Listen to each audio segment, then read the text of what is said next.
Governor, you mentioned earlier about your role as a cheap hawk when you were on the Hill. Today, the Pentagon also confirmed that they're going to cut 40,000 troops from the U.S. Army.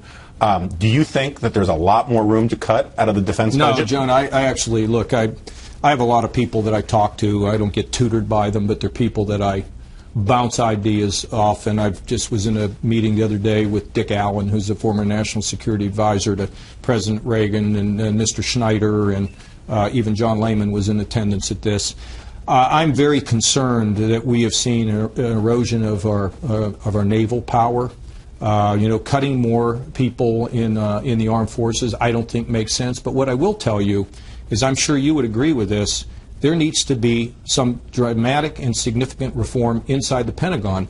You have 900,000 people who act as bureaucrats inside that building. Do you know how long it takes to field a weapons system? We need to deal with the infrastructure we don't need in this country anymore. We shouldn't have weapon systems that are outdated.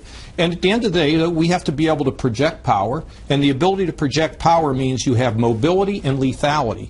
Now, these are not things I studied the other day. These are things I lived for 18 years, and frankly, I've stayed in touch with all these kinds of issues, even when I've been out. This is not something, fixing the national security, helping with our allies, being able to have lethality and mobility, being able to operate in Asia, in the South China Sea, being able to arm the Ukrainians, being willing to strengthen the Israelis. These are not things you learn on the job training. These are things you better have been working on for a very long time, because Commander-in-Chief is a serious job, not to be occupied by people who are going to learn. We've just done that for 8 years, and how's it worked?